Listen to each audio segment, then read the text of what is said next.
and happy Wednesday, February 15th, 2023, and welcome to this post-Valentine's Day edition of what we like to call the Clash of Le Champions. I'm your host, the vegan you believe in, Kurt Cadet in the flesh as always, and this man... This is a tag team partner, none other than Jonathan Randall at your guys' service. And ladies and gentlemen, we're still on the road to WrestleMania, still on the road to Hollywood. But first, we had a little pit stop this Saturday at Elimination Chamber. Yes, Elimination Chamber is this coming Saturday, and as of this past Monday on Raw, the card is this. We have Brock Lesnar against Bobby Lashley. We also have two Elimination Chamber matches, one for the United States title, which will pit Austin Theory, Seth Rollins, Bronson Reed, Montez Ford, Damian Priest, as well as Johnny Gargano. And for the right to fight for the Raw Women's title at WrestleMania, we have Asuka, Liv Morgan, Nikki Cross, Raquel Rodriguez, Natalia, and Carmella.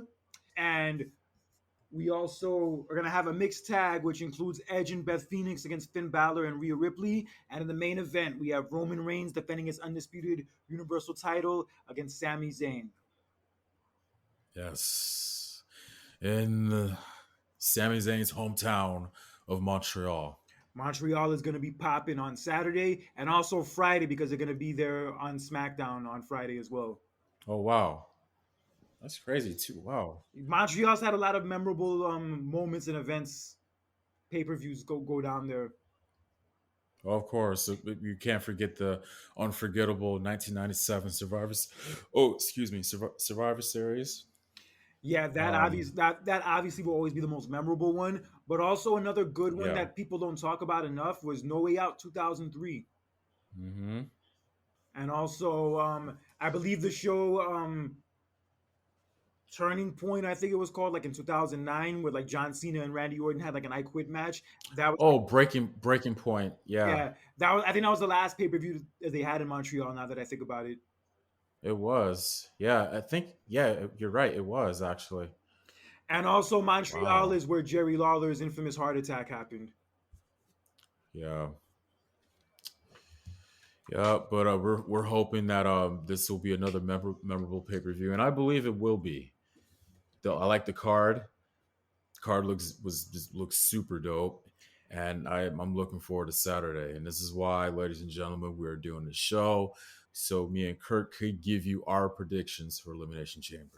Yeah, so let's get into those predictions real fast since we're on that topic. So for the men's Elimination Chamber for the United States Championship, who do you think is going to win? Oof. I don't know. There's a part of me wants to pick Rollins, but I think Austin Theory needs to win this match, gain some more heat. I hear you, but it's not going to happen. I think he drops that title Saturday. To who? Either Rollins or possibly Bronson Reed. I think Bronson Reed is really gonna like just be the dominant one in that match. I mean, as we said before last week. I don't know. I just see what happens. I think Austin Theory will still win though, but okay. I mean, what do you think about those boots that Rollins was wearing this past Monday on Raw? Like Super Mario Brothers boots? Yeah. I cannot believe that's becoming a thing now. I guess maybe he's going to outer space, or he was going to go to outer space after Raw, so he had. I mean, but you know what? I am not surprised that Rollins, of all people, would wear that. That's like some shit Steve Urkel would have done back in Family Matters. That's like some shit Steve Urkel would have invented. Yeah. Oh man, it's hilarious, but I would love to go to like a live show and be a part of his entrance. That shit would be like fucking magical. Hey, I'm gonna get that experience in a couple of months, so yes, you will. Sorry. And you'll probably see him wearing the United States Championship that he may very well likely win at this show. Most likely, we'll see. But overall, it will be a good match, though. It will be a good match. Yeah, I think it'll be fun. But the reason why I think Austin Theory drops the United States title is because if it's true that he's going to go against Cena at WrestleMania, he doesn't need the U.S. title. True. But wait, at the same time, though, Kurt. Now that I think about it, it's good. That's kind of cool that you mentioned that. But at the same time, let's say he does win, he could use him winning that match and him being a U.S. champion as like a stepping little bit of a like a stepping stone for him to be like, look, I he could feel like, oh, I'm the best and blah blah blah. I won this match, and then Xena, comes in. Maybe I'm just saying he could use that this match if he wins as a little bit of like for himself to hype him up. The only thing is that I'm hearing that Cena's not going to be around for the build to WrestleMania because he's like filming some shit. So if Yeah, Theory, so with Theory winning the U.S. title, if he's actually going to go against Cena at WrestleMania, I think the only way that it could work is maybe if he did like it as an open challenge. But I feel like the idea of Seth Rollins and Logan Paul having their match for the U.S. title at Mania is a better way to go. So I'll stick with Rollins as my pick to win. okay. Yeah, Rollins has been opening up in interviews, like talking about how like the locker room doesn't like Logan Paul and how Yeah. like he's in it for the wrong reasons. And even on his promo on Monday, he was like saying, "Yo, like I'm all about this. This is my life, and like you're just doing this shit for views on your YouTube channel." Ever since he got eliminated at the Royal Rumble. Yeah, he was also talking shit about Punk too. He was talking about how like somebody had asked him about whether or not he would want Punk to come back to WWE, and he was like, "No, no, stay away, stay away. He's a jerk. He's a cancer. Keep him away from us." And he also even like added to that recently, saying that like it pains me to say that because I owe a lot of my career to CM Punk, but it pains me to say that he's such an asshole, but it's true. Yeah, I've been hearing about that. That's like the second interview where he had said something about him. And you know what? To be fair, you can't blame him for saying that. Everybody's entitled to their opinion, but I mean, we said this before, Kurt. What he's saying is true. We both said the same thing. Yeah, I mean it's come out enough. Like, I mean, I know I try not to like really judge people by rumors until like I actually meet them in person and interact with them. But when you hear these kind of stories enough from like people who've actually met them and been around them and spent a lot of time around them, it's kind of hard to deny them. Like Kanye West being another example. I've even heard stories of J Lo over the years. So yeah, like sometimes like when you hear that many accounts of that behavior, it's hard to deny it. Yeah. All right, but anyway, let's not spend too much time on that. So I have Seth Rollins winning the title, and you have Theory retaining. Yeah. So we'll see what happens in that scenario. But Bronson Reed will be the dominant one. He'll dominate. Yeah, I think he'll have a good performance. He's been killing it lately, actually, in his squash matches. He's been really impressive. Mm-hmm. Yeah, I always maintain that he reminded me of like Bam Bam Bigelow in a lot of ways, Ha, that's a good one. which is funny because I think like Bam Bam Bigelow was like his main influence. I think he Oh. said that before. Oh, okay. Okay, so in other matches, we have the mixed tag. Edge and Beth Phoenix, the Grit couple, against Judgment Day's Finn Balor and Rhea Ripley, aka Mamacita. Hmm. I think Judgment Day is gonna win. I do too. I do too. Yeah. With them rumoring Finn Balor versus Edge at Mania, yeah, I don't. This for one is not going to be over, but I think Judgment Day is going to win. Yeah, that and Rhea Ripley's going to be in the title match at WrestleMania, so I don't see her Yeah, losing this match going into that. yeah, So yeah, I feel like she's gonna. I feel like she'll probably pin Beth Phoenix and like dominate her as like a way to keep her strong. yeah, and also just to put more heat on them. Yeah, and I think the Edge and Finn Balor thing is going to stretch to WrestleMania because I was hearing the reason why they didn't do it at Royal Rumble was because Edge was like filming some show and he wasn't going to have like the time to really prepare for that match. So Yeah. now that he has Okay. more time, they're going to do it in Mania and possibly in Hell in a Cell. Oh, I don't know if they necessarily need to make it a Hell in a Cell match, but it is what it is. that's weird because I never. They haven't really released the whole full list schedule of the pay per views for this year, have they? No, they haven't, but I think the Hell in a Cell pay per view is pretty much off the calendar. True. Okay. Good. Yeah, we did find out Uh, last week that Money in the Bank for one is going to be in London, and also that's in SummerSlam's going to July. and SummerSlam's going to be in Detroit on in August. Okay. Just hoping they're still going to fall through with the King of the Ring. We'll we'll see, but so yeah, we have Judgment Day winning this match. I feel like Dominic will probably play a part in the outcome as well. Hmm. I just hope he gets his credit card situation figured out by then because that shit was embarrassing. The video footage we saw. Oh God. Oh. Yeah, Dominic. and Rhea Ripley went to like a restaurant on Valentine's Day yesterday, and the reservation was under the name Mysterio, but apparently it had already been taken by Rey Mysterio and his wife. And then Dominic came and caused the scene, and then Rey was like, "You know what? You can have the table. We're out of here. We'll leave." And then freaking when Dominic tries to pay the check, his card gets declined, and then Rhea has to pay for it and shit. Yeah, What? bro. Embarrassing. On Valentine's Day of all days. Yeah. I guess his time in the big house didn't really prepare him for that shit. His credit card got. Man, you gotta. Damn, that's the only one he had? I guess so. Wow. I remember a few months And no ago. cash? I don't know. I guess a few months ago when Ray was telling him he was going to take his privileges away, it might have been that too. Hey, can't blame him for that. All right, so yeah, we have Judgment Day winning the mixed tag, and also as of last Monday, it was made official. It's going to be Bobby Lashley against Brock Lesnar. Dude, that contract signing. Well, I mean, it really wasn't a contract sign. I mean, he had the contract the whole entire time because the week before that he said he was going to look at it and his lawyer and whoever was going to look at it too, but he just decided to go ahead and sign it. And then there was just a big old ruckus happened between him and Lesnar. It just hell broke loose, and this time Lashley got the upper hand on Lesnar. But man, that whole segment was just good God. Yeah, and I think that this match is not going to have a set winner. I think there's going to be some kind of controversial ending or non-ending, and this is also going to stretch until WrestleMania. But with that being said, I think Bobby somehow wins with the help of the Hurt Business, and the Hurt Business officially reunites. I could see that. I think it's gonna end in no contest, but her business will still come out in the end. Yeah, like I said, like regardless of how it goes down, this match isn't going to settle anything between the two of them. This shit is stretching out to WrestleMania for sure. Yeah. Yeah.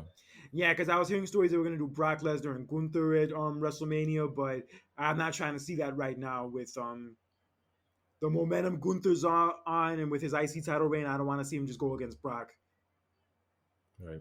Because chances are, like, if they go against each other now, it'll be like just a 3 minute match that you're not even going to remember the next day. Right. It'll be a waste of time. Yeah, and I want Gunther to go against Sheamus and McIntyre in a three-way Mania. That's the match I want to see. Hmm. So yeah, I have like Lashley but I do have Lashley somehow winning controversially, and yes, they're gonna stretch this out to Mania. Okay. I'm just guessing that Brock is gonna want to go on first, so we can go to the country bars afterwards and shit. Because I know how he likes to rock the gear and everything and high five fans. So I'm sure he's gonna want to go to the Oh, God, country he almost bar, gave somebody his drink some cowboy hat. drink some beers, maybe sing some karaoke, Oh, ride the McCount, do the he hold even down almost gave dance, a fan his cowboy hat. like Sheesh. do whatever the country version of the electric slide is. He'll do that shit too. Shit, right? But anyway, let's get into the women's elimination chamber match. For the right Yes. to go to WrestleMania to face Bianca Belair for the Raw Women's title, we have half of the women from SmackDown. I'm not sure why, but it is what it is. Being Raquel Rodriguez, Liv Morgan, and Natty, along with Carmella, Asuka, and Nikki Cross. I want to see Raquel Rodriguez win this match. But it's not going to happen. Oh man, she's just it will be just a very good opponent for Bianca Belair. Yeah, They're but both they're I mean they're both like just massive, good physique and size. It's something a new challenge for Bianca Belair. And also you got to remember Raquel Rodriguez she's still new. She needs that push. This will be good for her. So I mean that's why I'm picking her. But it already sounds like you're not on that one, right? Are you, Kurt? I like Raquel, but not as this character. This character right now is not like somebody I would see going being in a marquee title match at Mania. Not her as a performer, but just as the Okay, you wish character. she had that character like she did in NXT. Yeah, if it was the character she was in NXT like 2.5 years ago, yes, I would not Oh man, I argue missed that. that. But the character she's playing, Ugh. The character she's playing right now, no, bro, Yeah. no. I She'll have a good performance. I'm sure she's gonna be impressive, but bro, she's. I'm sorry, she's not gonna win. Even if she changed after she won the match, still no. I mean, maybe if they went in that route, but just seeing the recent changes they've done with my pick recently, the winner I think of this match is gonna be Asuka. If I didn't pick Raquel, I was gonna pick Oscar. I can't see nobody else.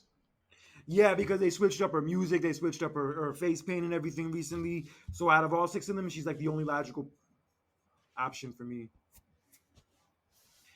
And it's so crazy. They had that triple threat on Monday between Becky, Bailey, and Bianca, and if either one of them won, they would get added into the match. But Bailey And didn't yeah, and win. neither one of them ended up winning. And neither one of them won. Yeah, I mean, we're The still like, where does what's gonna happen with Bailey going to WrestleMania? You asked me that question last and week. Becky for that matter, and also Becky Yeah, too. Becky. That sorry, Bart. That was like, I'm sorry. I meant to say Becky too, though. Yeah, Sorry, but it's mainly with Becky. That's my concern. yeah.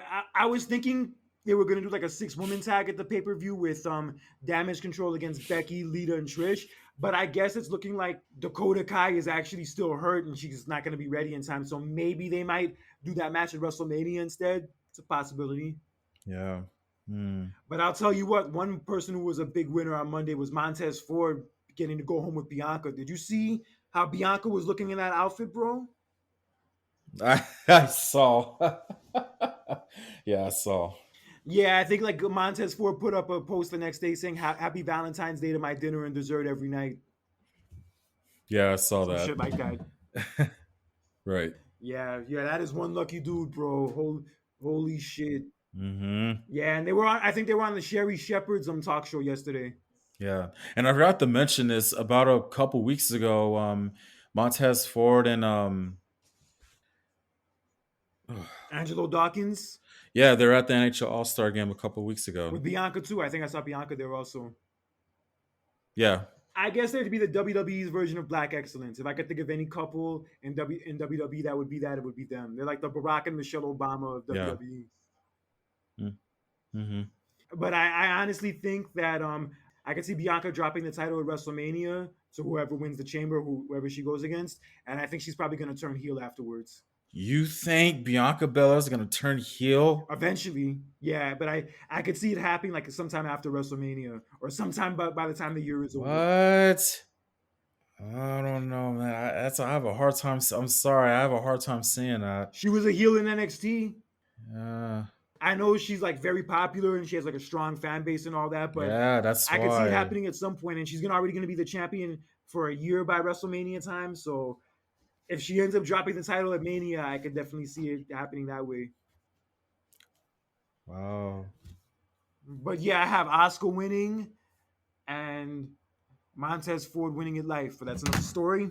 And the main events, the biggest, Yes. Oh my the god. biggest main event for a February pay per view since probably 2004. We have Roman Reigns defending the undisputed Universal Championship against Sami Zayn. You know, that's funny that today is the 19th anniversary of the night that Eddie Guerrero. We'll talk about that in a few minutes, but Yeah, I know, but man, in Sami Zayn's hometown of Montreal.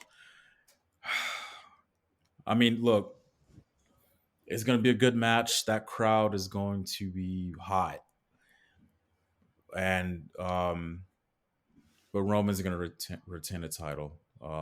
Even though I saw that promo between Seth Rollins, not Seth Rollins, I'm sorry, Cody Rhodes, Cody Rhodes and Sami Zayn. Cody Rhodes was saying how, like, you know, he would like to face Sami Zayn for the title at WrestleMania.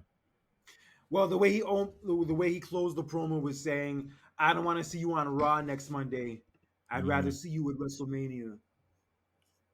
It was a good segment too because putting the two of them together, I figured they were going to do at some point before this show or maybe at the show. But the fact that they did it on Monday and the way it turned out, I liked it. And also the one thing I noticed is that the crowd didn't turn on Cody like so a lot of people have been saying they have been, or like saying that Just Cody stupid. is That's popular not. with Sammy No. because they were into both of them. They were into both of them in that segment.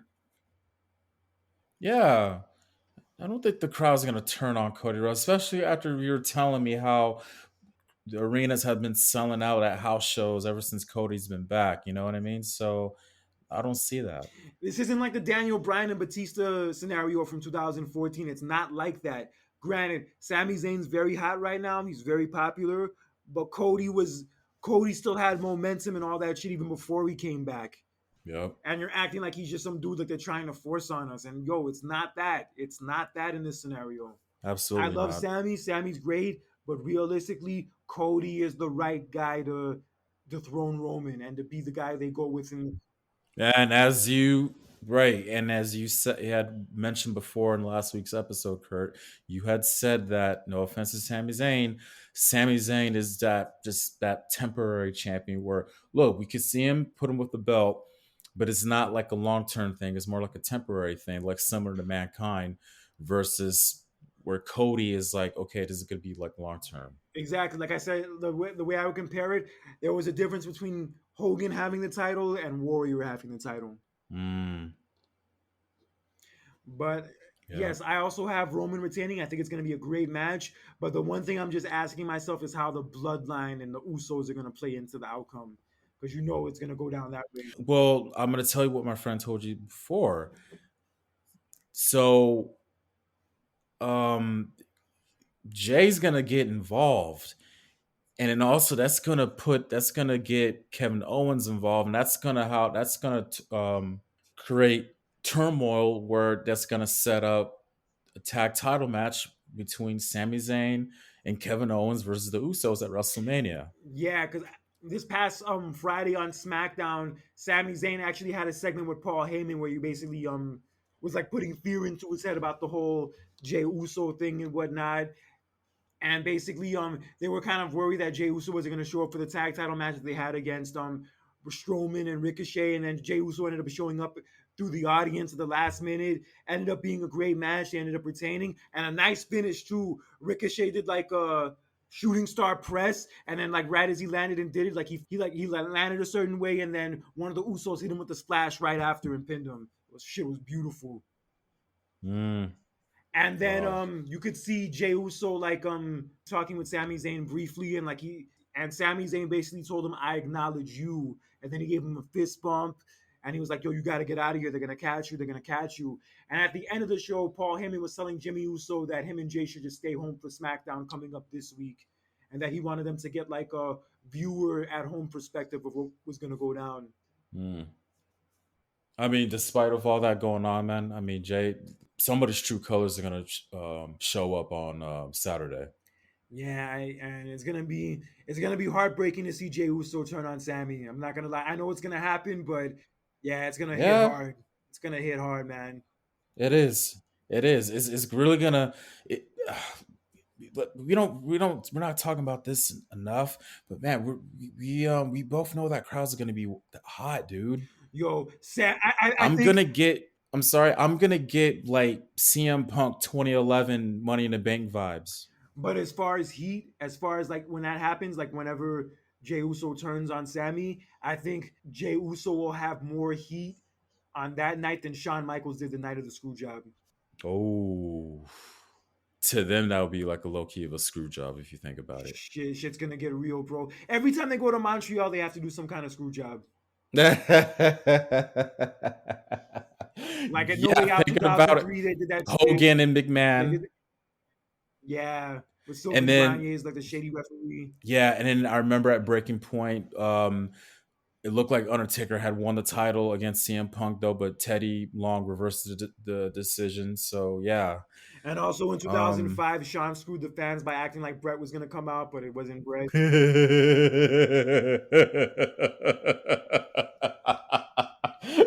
I'm so oh my god, that was funny. But I tell you what, though, that I tell you this before though. I saw a video of this the other day that Sami Zayn was at a Montreal Canadiens game the other night though. But I'm telling you, when Sami Zayn's entered that ring, dude, that crowd is gonna go complete ape shit. Yes, they are. They're gonna they're gonna be acting like the Canadians have won a Stanley Cup. So I'm that's like one of the things I'm looking forward to. I just hope they don't riot afterwards when Sammy doesn't win. Oof. Yeah, but it's gonna be a fun Oof. show though. I'm looking forward to it. I really am. Yeah, me too. I haven't been this excited for a February pay per view in a long time. Yeah, the last time I can remember like really being this amped for one was like maybe 2001, Yeah, which is funny. They didn't put 2001 on that list I just sent you a few hours ago of like the top 10 best B show pay per views. that is surprising.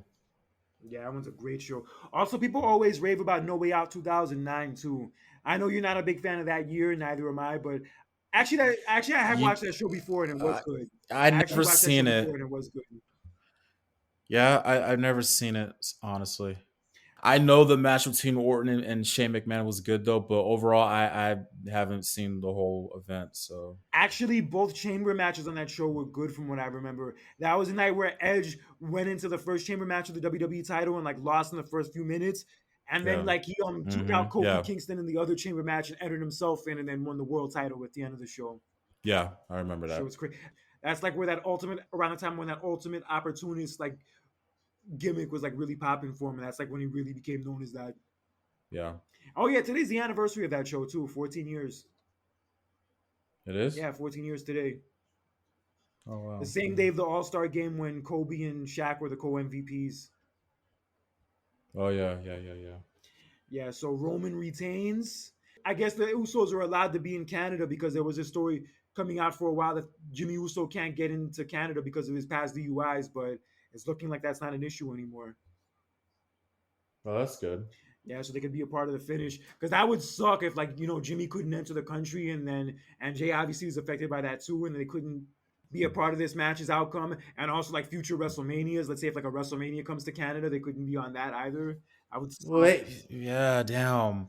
They need to bring WrestleMania back to Canada, man. I've been hoping they would have done that like a long time ago, but let's just hope in the future they could do that. Yeah, the next time they go to It's Toronto, been too the long. next time they go to Toronto, I'm definitely going to that one. Yeah, I mean they should because I don't know if you've been hearing, but they renovated the Scott. Well, I still call it the Sky Dome though, but it's the Rogers Center though. But yeah, they renovated it. Oh, that's dope. That's what's up. So let's hope.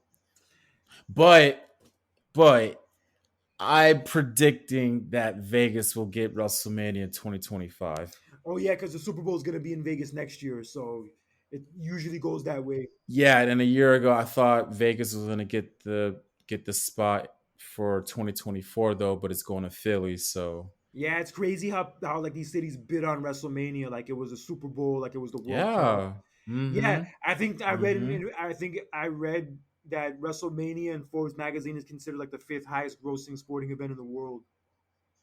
Oh, Yeah, it's in the top five. oh yeah. I'm not surprised to hear that because you remember how much money New Orleans made when they got WrestleMania back in 2014. Shit. Also, the 2018 year. Also, that's why they got it Yeah. made them so much money. That's why they went back there so soon. Mm-hmm. Yeah, Wow. I really noticed it. Like the WrestleManias when I went to Dallas and the one when I went to Orlando the next year. How like they just take over the whole city. Oh, man, Like there's wrestling fans literally everywhere you go. Every hotel, every restaurant, airport, wow, you name it. Downtown, yeah, they're everywhere, everywhere. man. Well, I'm about to get that experience in a couple months. I can't wait for that, and it's going to be very similar to next year when the Super Bowl comes here. So it's just the whole vibe and just the atmosphere is one of the things I'm looking forward to. I'm trying to think. Maybe Dr. Dre and Snoop Dogg can perform somebody out to the ring. Maybe they could perform the Hurt Business out to the ring at Mania. That'll be dope. Nah, but they got to do that tag match though. They got to do that tag match. They got to do John Cena and LeBron against Hogan and Magic Johnson. Oh Jesus! The battle of the generations. I wonder if Hogan and Magic Johnson used to hang out at the Playboy Mansion back in those days. Highly doubt that. Yeah, I've been watching this docu series called The Secrets of Playboy that like expose like all these I different heard about stories. that. Yeah, they expose like all these I different heard. stories about like Hugh Hefner and like a lot of the shit he was doing and what it was like really like to live in the Playboy Mansion. And yeah, it's some scary ass shit. Mm. Was it on Peacock or It's on Peacock and Hulu, either or. okay? Yeah, there was even this one story where this girl talked about how like Don Cornelius, like she met him there once and like he ended up keeping her and her friend hostage for 3 days. Yeah, it was some weird shit. Wow. You know Don Cornelius, right? The host of Soul Train. Oh yeah, yeah, yeah. Of course, yeah. I'm surprised to hear that name pop up. Yeah, and there was another certain someone who would hang out at the Playboy Mansion a lot. Who? Bill Cosby. Oh my God! Now see, and that doesn't help his case from a while ago. So I mean, wow. he's already out of prison and shit. So Yeah. Still though. Bill Cosby just always came off as a hater to me. Like all the sexual assault shit aside, he just always came off as like an asshole and a hater to me from like the vibe I got from him. Mm. I just want to say I'm really amped for Saturday night. Although the dunk contest and All Star shit's gonna be going on at the same time, Elimination Chamber is gonna be the shit to watch Saturday night, especially for the main event. Yes. And I think this is like one of the first real times I could think of where like for the Elimination Chamber show, there's like one match that's a bigger deal than both chamber matches. You know what? And that's interesting that you brought that up. Um, so I you remember when we had our good friend Danny on our show about like a year and a half ago? Remember? Of course. So he had sent me a video on Instagram. There was another person who has another podcast, and he had talked about how the match between Sami Zayn and Roman Reigns should have been an elimination chamber where you have the both of them, Kevin Owens, and also the Bloodline. He's pretty much stating his point. He had sent me the video, and Danny had, asked me like, "Hey, about my opinion on it," and but I still stood my ground and said that it's better to keep it one on one because of the storyline, and it makes better sense to be one on one. It makes it more special, more unique than having an elimination chamber. I want to ask you, Kurt, do you feel the same way, or do you think maybe it should have been an elimination chamber? No, I think it's perfect the way it is. I feel like the way they're doing it now is exactly the way it needs to be. Yeah. And honestly, like when you mentioned that, that would have reminded me, let's say, in 2003 when they made Triple H and Goldberg as a part of the Elimination Chamber. I know that Triple H was hurt, and that's the main reason why they did it. But just from that standpoint, that's what it would remind me of if they did it Okay. that way. Right. Yeah. I mean, I told Danny. I mean, that like just having it one on one it feels more special after, especially after what happened. You know what I mean? Because you can't. It's like you're having everybody else involved. It doesn't make it feel right, even though that we predict that there's going to be involvement at the end of the match. But building up to it, to have it one on one, it feels more special. You're really anticipating that type of matchup when you think about it. Exactly, and that's like and I just think of like the classic like one-on-one matches like in the pay-per-views between Rumble and Mania from the past. Like let's say, Triple H and Foley from 2000, Triple H and Austin from '01. Like even though it wasn't like the WrestleMania main event, you still had that hype and anticipation for it like it was a WrestleMania main event. Mm-hmm. And it's been such a long time since we've had that for the pay-per-view before WrestleMania. Yeah, like we Way usually too don't get long. that. We usually don't get that. We usually get, some type of match where it's involving more than one person. You know what I mean? So, and it's been a while since we gotten that. And like I said before, it's been a while since I've anticipated a February pay per view with this magnitude. Yeah, and the records it's been doing this storyline specifically on like YouTube views and like fan interest and all that jazz. It's something we haven't seen in years, and it's gonna. You don't want it to end, but eventually it will. But with that being said, you just want to enjoy it for as long as you can, and Yeah, I'm gonna enjoy this Saturday. me too. Me too. All right, so with that being said, let's get into some just two quick anniversaries real fast. I wanted to take a minute to mention that last Thursday was the 20-year anniversary of the passing of Kurt Hennig, known to us fans as Mr. Perfect.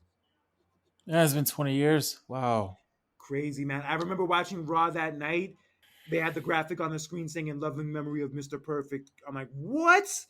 He died? Yeah, Because he had just came back the year before and had that performance in the Royal Rumble and all that. yeah, but he will. It wasn't the same after that for him though. Yeah, I know we got released because of the whole plane ride from hell shit, but yeah, it Yeah, was just a huge shocker and a huge bummer because I like when I first started hmm watching wrestling, he was like really one of those dudes that stood out to me. yeah. As a heel, dude was a heel, and he was still, a standout.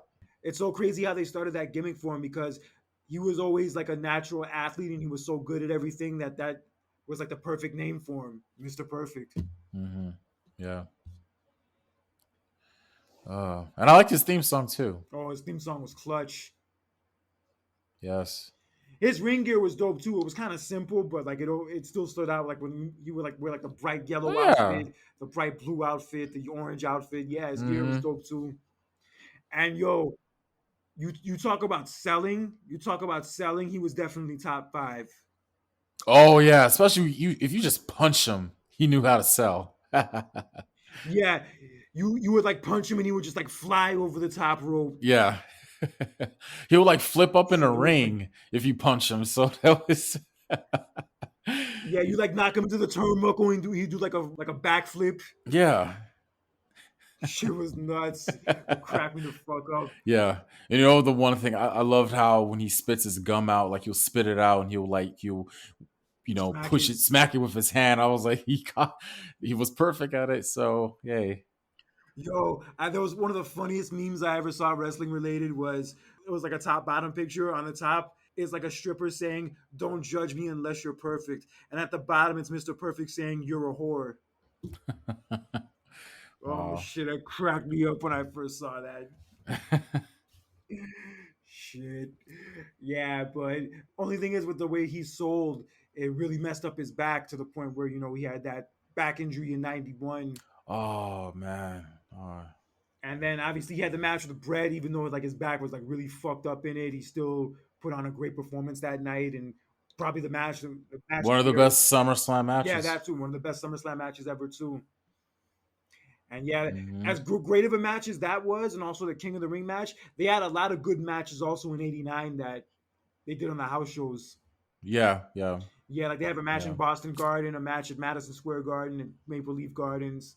Their matches at '89 in many ways are considered better than their match at SummerSlam and also King of the Ring. Yeah, but he had a nice run as Intercontinental Champion. That was probably his peak when he was IC Champion, and he had Bobby Heenan with him. Yeah, Yeah, he was the longest reigning IC Champion of the '90s. could really. It's very easy to say he's. You could say maybe like top five best Intercontinental champions. Yeah, hands down. I remember after Warrior won the title at WrestleMania 6, they had to forfeit it into that tournament, and then he ended up beating Tito Santana in the finals with Bobby Heenan's help.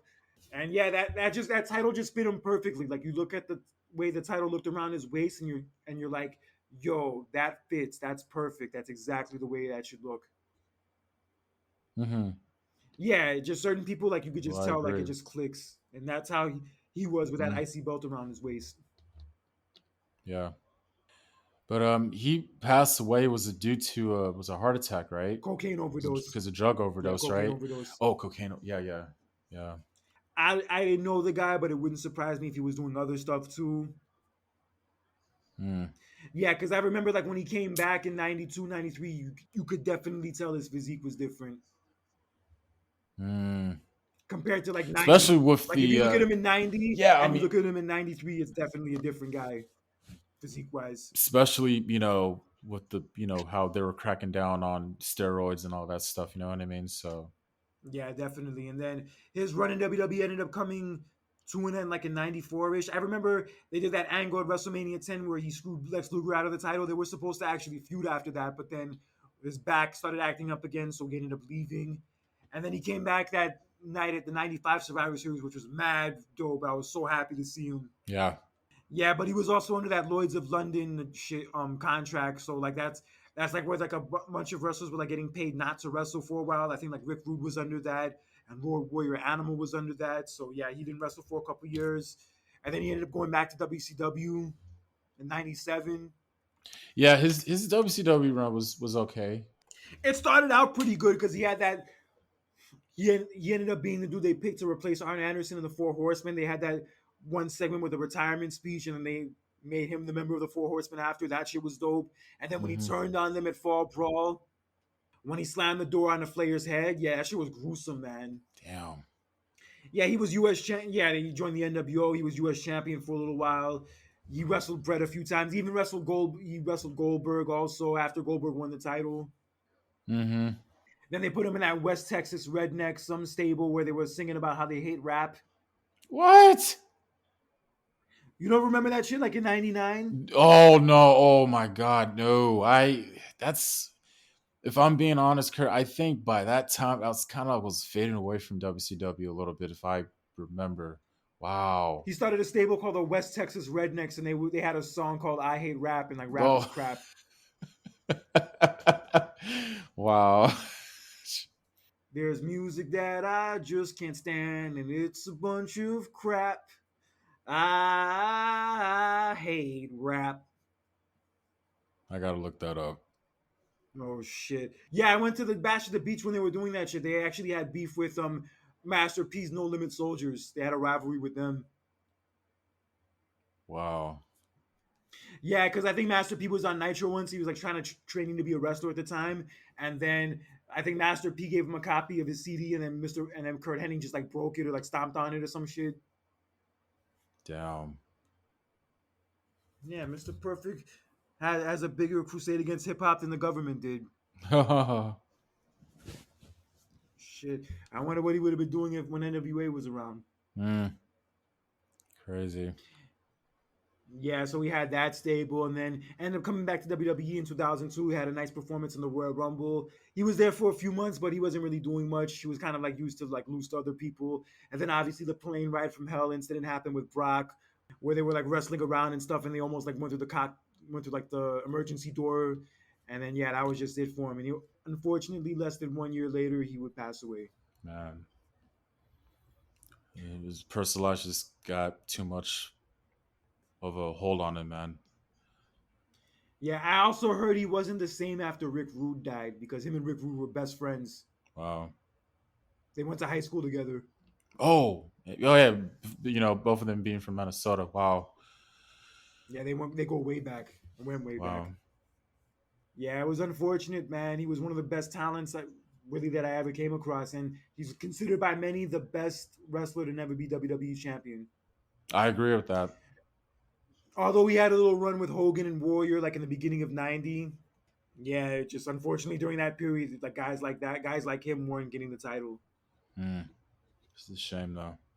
He could have at least won that 1990 Royal Rumble. Oh yeah, yeah. That's something you still talk about that. No, yeah, I agree. Yeah, it was weird that like they had like somebody like him against Hogan during that period because honestly, like Hogan would usually work with bigger guys, like bigger, like fatter guys and like taller guys and muscular guys and stuff like that. He didn't really work with people like Mr. Perfect size back then that much. Would you consider? I mean, would you consider that his physique and his speed the same as Savage? Not really. I kind of look at Savage as a little more like a half muscular dude, half acrobatic guy. But Mr. Perfect, I look at more strictly as in like high flyer, technical, etc. I look at him more that way than Macho Man. Hmm. Because I kind of put Macho Man like still in that same mix with like Hogan and Piper and Mr. Wonderful Paul Orndorff. As far as physique, Not really physique, but just style and size. Yeah, that's what I'm more referring to. because you did, yeah, you were surprised that he didn't work with him, but at the same time, he did work a lot with Savage, though. But that's the point I was trying to make. But No, that's what I mean. Like he got to work with Hogan and Warrior because like guys like that didn't really work with Hogan and Warrior back then. yeah, I guess Savage, like if you want to throw Savage in that category, he would be the one exception. But you ever see like Brett and Sean in those spots back then, or any of those guys, or Tito Santana that often? yeah. That's why once the I think early '90s started, and that's how I loved how they were putting the belt on less larger guys, but guys who had more like style to their ring work, like Brett. And yeah, and that's what Perfect kind of was. Like Hogan and Warrior would be the guys that sell the tickets, but guys like Mr. Perfect and Brett and Sean, the guys who would have matches where people would walk away from the show talking about that as opposed to whatever Hogan did or whatever Warrior did. Yeah, And that's what made them stand out. And that's why honestly I appreciate guys like that a lot more now. And in some ways I'm more of a fan of guys like that more than, the muscular guys. yeah, Yeah, that dude I always appreciated from the time I was a kid. Like I always liked rooting against him, but he was a dude like I always thought highly of. right. Yeah, so rest in peace to Mr. Perfect, gone way too soon. Damn shame he Mm. couldn't be alive for his Hall of Fame speech. Yeah, But it was nice when Curtis Axel like won the IC title on Father's Day. That I was a remember nice that. moment. Yeah, that was a nice I moment remember on that. Sunday. That was yeah, love that. Yeah, I also met rank him as probably top three, if not top five IC champions. Can't disagree with that. That's why I mentioned earlier. He is top five. Yes, he is. Never be another like him. Rest in peace. Oh, also, did you hear that WWE's biography series from A&E is coming back this Sunday? Yeah, I heard about that. They have some nice ones coming out this season too. I haven't even seen it. The lineup.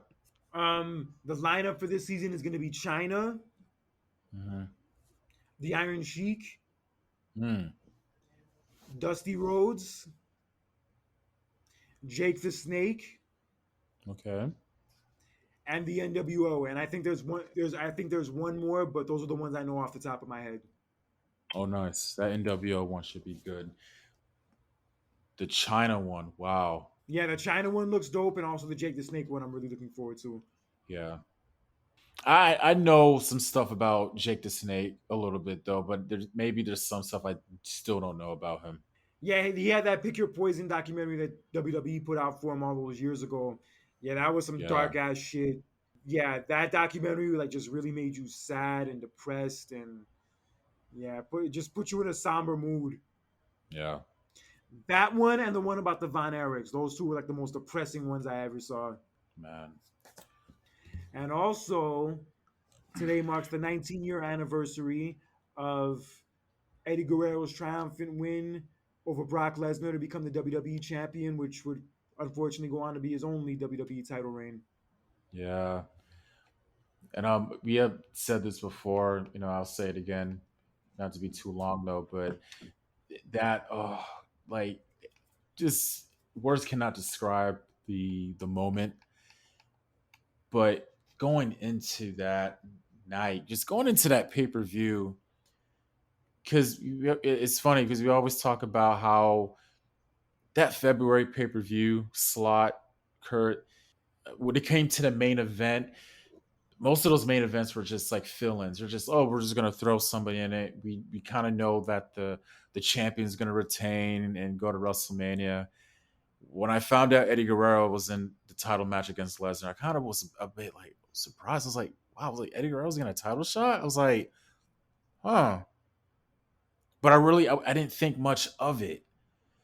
But and then it was like what, like a week ago, or not even a week ago. It was literally like a couple days ago. There was this they posted this promo on SmackDown about how winning that is like title is like redemption for himself and his family and also for his own race. And then when I watched that promo, I just like, oh my god, that was just so real and powerful, and it kind of like made me think to myself like, wow, does Eddie have a chance? But I was still hesitant about it. When he won that Royal Rumble on SmackDown a few weeks before and became the number one contender, I'm like, all right, that's cool to have Eddie Guerrero going against Brock at the pay per view. It's cool, but realistically, I didn't think that Eddie was gonna win. But then Yeah, that go home SmackDown before the pay per view where he gave that speech and where he also talked about the night they carried him off to rehab when he came to the arena like really fucked up. I said to myself after that promo, oh shit, he actually might have a chance. Fuck. and then also with the whole Goldberg thing, because he got a ticket, and I kind of just like, but still, Yeah, he was just never positioned as that kind of as that guy up until that point. So that's why like you figured that it wasn't gonna happen. Yeah. Like you figure it'll be a good match and everything. He'll put in a good performance, but realistically, it's like the month before WrestleMania. He's never been positioned as that guy before, so you're like, nah, he's not gonna win the title. But Right. then, lo and behold, Yeah. And I just the one thing is the finish.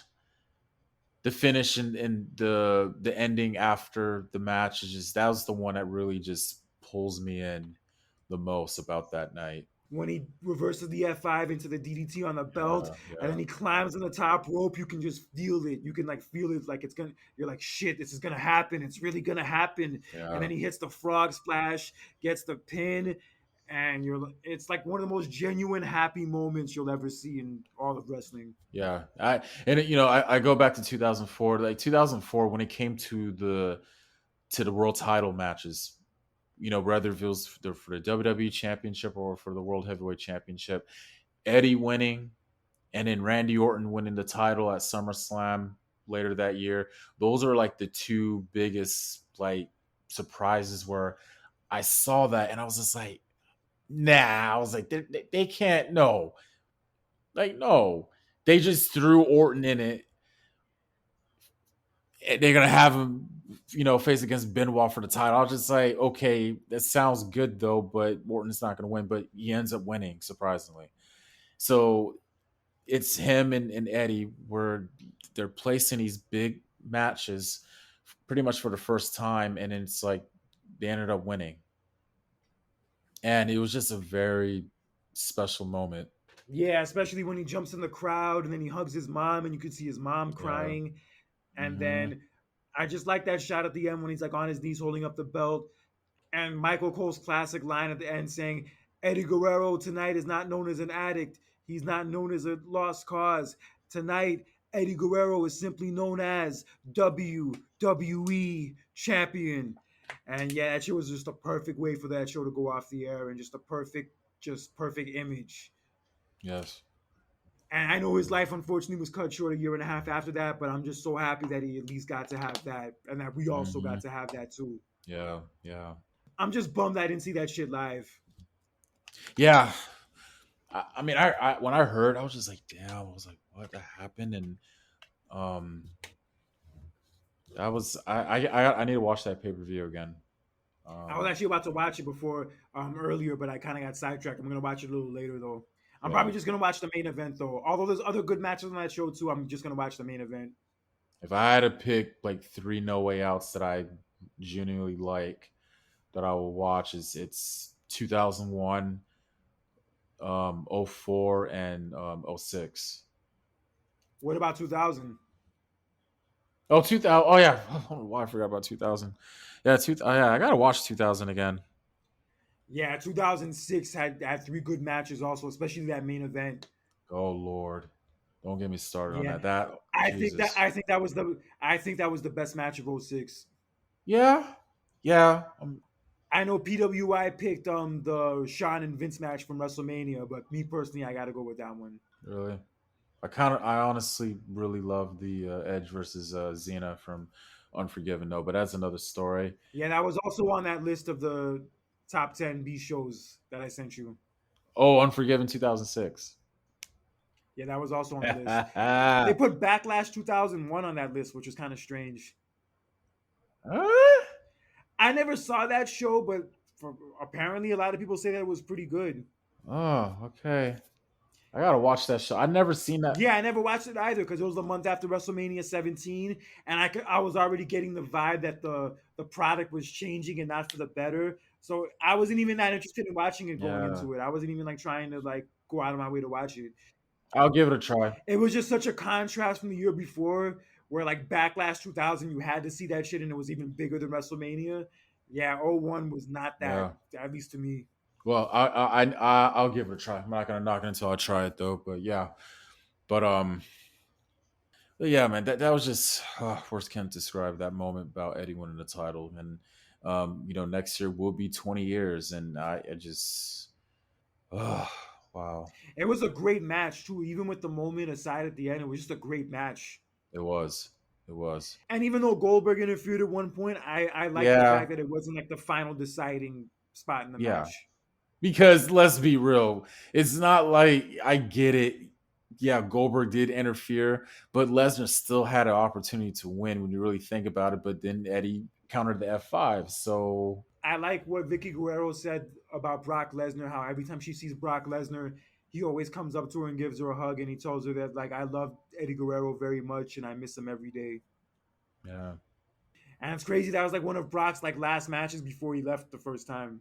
Mm-hmm. You could say that was his last best match before he left. I know like it wasn't official until WrestleMania the next month, but that kind of felt like in a way the end of his run.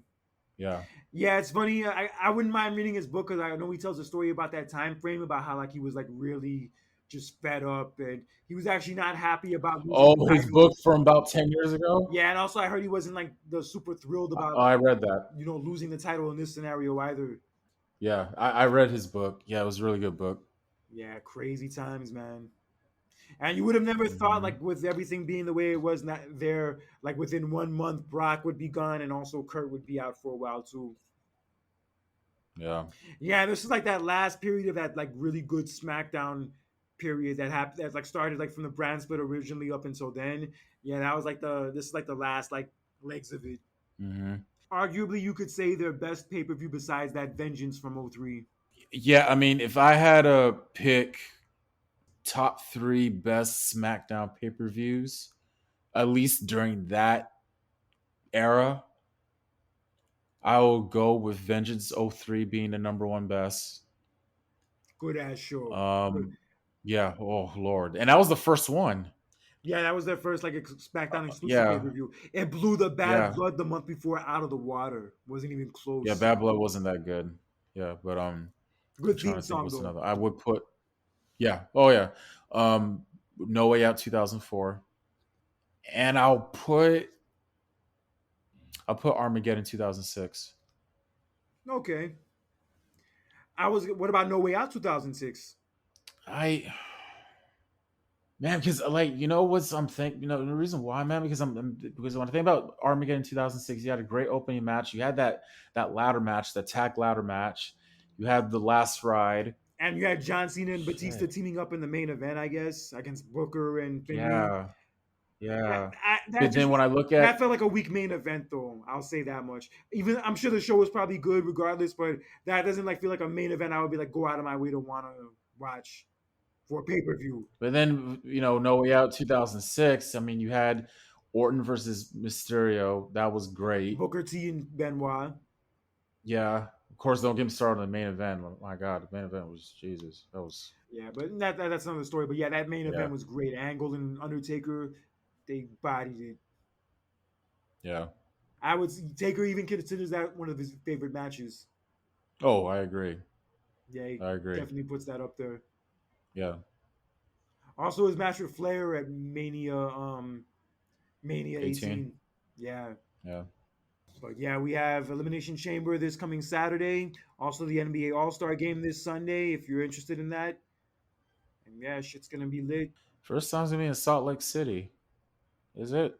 Now they had it in Salt Lake City in '93, Oh, okay. and ironically enough, Malone and Stockton were the co-MVPs of the game. What? Wow. Ain't that some shit? Yeah, ain't that some shit? What the hell is that? Wow. I Yeah, tell you what, but then off topic is probably one of the best players not to win an NBA title, Karl Malone. and Stockton. Yeah, I would say so. If there was any team that came closest to beating the Bulls in the finals, it was them. 90, yeah, especially In '97, I 90. would say '97 they had a Yeah, better 90, chance than yeah, '98. 97. True. Yeah. Even though they had home court in '98, I kind of felt like '97 was really their chance. Yeah, because Malone won MVP that year. And the series was tied 2-2 at one point. Yeah, and that's when Jordan had the flu. They took a 3-2 lead, and then they finished the series the next game. So yeah, the Jazz had a more of a chance to win that series. And they were competitive even in that game six. Oh yeah, Like, despite the fact that they lost, they were still competitive up until the end. oh yeah. It went down to the end, and Steve Kerr hit the game-winning shot. Steve Kerr. Yeah. Yeah, shit was crazy. Wow. That kind of disappointed me about the Last Dance. They didn't really get into depth that much about the '97 season. They just I skipped all the gotta way to re. the finals. Damn, I gotta rewatch that series again, man. Yeah, I was actually watching some of them when I was in Israel, like kind of just to kill time when I was Yeah. during certain points. Yeah. Yeah. Yeah, freaking. It's so funny. They only won three less games that season than they did the '96 season. Yeah. They would have won Hmm. 70 games, but they lost the last game of the season to the Knicks. I tell you what. I tell you what. In that whole decade, Kurt, the two best Bulls teams from that whole 6 year title run that they, six championships that they had was the 92 team and the 96 team. Everybody raves about the 96 team, but a lot of people forget how good that 92 team was. That '92 team was very dominant. Yes. Yeah, they were breaking all sorts of records, and that was I feel like that Yes. was Jordan's peak was that '92 period with that championship, that Yep. MVP, the Dream Mm-hmm. Team right afterwards. Yeah, that '92 Mm-hmm. I feel like was Jordan's peak. Yeah. But the thing with both repeats is with both scenarios. In the third year, it was like almost a miracle that they won. True though, because that the year they played against Phoenix, I remember they lost game one against No, no, no. Phoenix. This is what happened. This is what happened. In the '93 playoffs during the series with the Knicks, they lost the first two games in New York. And that was like when the whole gambling shit was coming out about Jordan, about that he was out gambling all night and that's why they lost. You remember that, right? Yeah, my bad. I thought you're mainly talking about like in the Just finals, as a but season as a whole, because like you look at like the behind the scenes shit that was happening, yeah, in the '93 season, and then also the '98 season, they yeah. got very deep into, like with all that shit going on, and Mm-hmm. like them obviously getting older and whatnot and tired. Like it's like almost a miracle that they pulled it off. Mm. Especially, I would say, especially in '93, Yeah. because like in '93 I remember they finished with like the third best record behind the Knicks and the Suns, and yeah, all the gambling shit going on, and Mm-hmm. also Jordan like getting everybody getting older and tired because they played so many games over those seasons. Yeah, so yeah, both of those years with the three peats, the third year always seemed like it was almost like a miracle that they pulled that shit off. Mm-hmm. I need to rewatch that series though. Yeah, it's good stuff, bro. I mean, whether regardless of what you think Yeah, of oh, yeah. Jordan, Oh no, never. I mean Scottie Pippen, I'm not really as much of a fan of anymore, but that's another story. After that series, oh my god! After that, yeah, I really saw like true colors from him, dude. I was kind of like, Well, I kind of heard he was an asshole for years, actually, even before that. still though. But I heard just a lot of things like he was holding out during that last season, and I didn't Oh, you mean really. to get the surgery? You mean Well, yeah, you like waited so long to get the surgery when he could have been back like yeah, but he kind of like wanted to make a point. yeah. And then that one game in the '94 playoffs, like when Phil Jackson didn't call the last play for him and he just decided to sit out. Yes, that. I'm just That like, was bad. yeah, man. And I know he apologized afterwards, though, but still, Yeah, honestly, out of the three of them, I guess out of the three of them, Dennis Rodman doesn't come off that bad. nope. He just likes to He, party. I mean, Grant, I'm not saying it's healthy, but he just looks like the dude likes to party. I don't know. Just has Especially, a create. He just has a I just creative way. thought the story. I just thought the story with when he it was literally during I think it was like during the finals where he had a game and then like really what the next day he's on what Nitro with the NWO. I thought that was like one of the most funniest stories I ever heard. Yeah, it's great. I'm surprised they talked about that shit. Yeah, that was crazy. I He I skipped am practice. surprised that He he skipped got away with it. practice. Yeah, I'm Yeah, just surprised that he he got away skipped with practice that. to go to Nitro. Right. I'm just surprised that Phil Jackson didn't do anything because I heard a report that the head coach of the Kansas City Chiefs, Andy Reid, during halftime, he literally told his players that hey, if anybody goes and watch the Rihanna performance, they're getting benched in Oh the second shit. half. Yeah. So Oh man.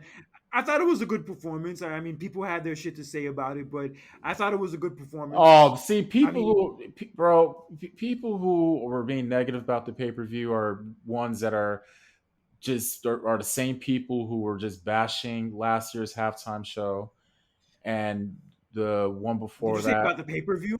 No, about the pay per view. I'm talking about the halftime show. Sorry, got mixed up. Since when's the Super Bowl on pay per view?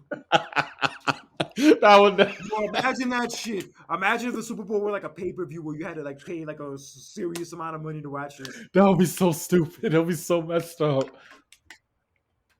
I'm telling you, dude. I literally had some friends who literally were like, "Oh, I want to go to the Super Bowl next year in Vegas," and I'm like, "Bro, you want to pay $8,000?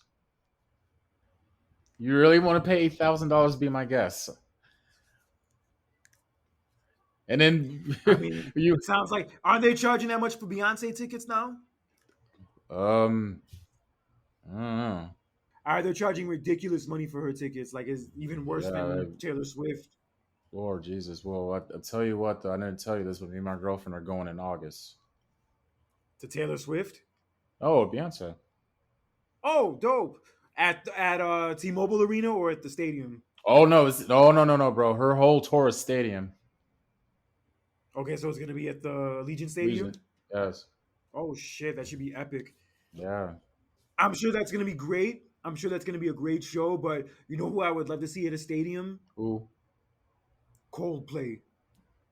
Oh, I haven't heard much from him. To what? Have they made any new music lately, or like? Maybe I'm not sure, but I'm just saying. Like, imagine Coldplay, a Coldplay concert in a freaking stadium. That shit would be freaking epic. Hey, at least they did have a halftime show at a Super Bowl. Oh yeah, they did. But I'm just saying, like their style, like their music, and like the shit they bring to the table, that shit fits a stadium vibe perfectly. Yeah. Yeah, Uh, those dudes throw it down.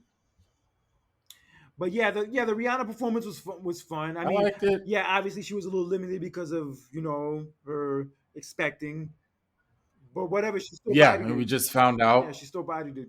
Yeah, but she still did good though. And just people, I don't know. It turns me off, man, when I hear people complain about the halftime, not just the show, but when it's announced of who's gonna perform, there people are just, oh, I'm not gonna like. Come on, Who gives a fuck if you're not gonna watch? Who cares? Don't watch. right?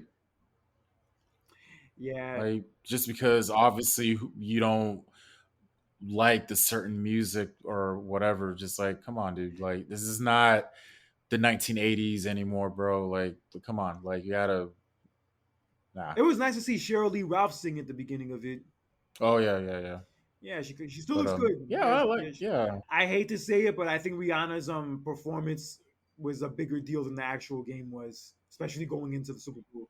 Well, I mean, the facts don't like her. I mean, more people tuned in to watch the halftime show than the game. So Yeah, it was what it was. Rihanna's just a bigger star than any of those guys on those teams. I'm sorry to say.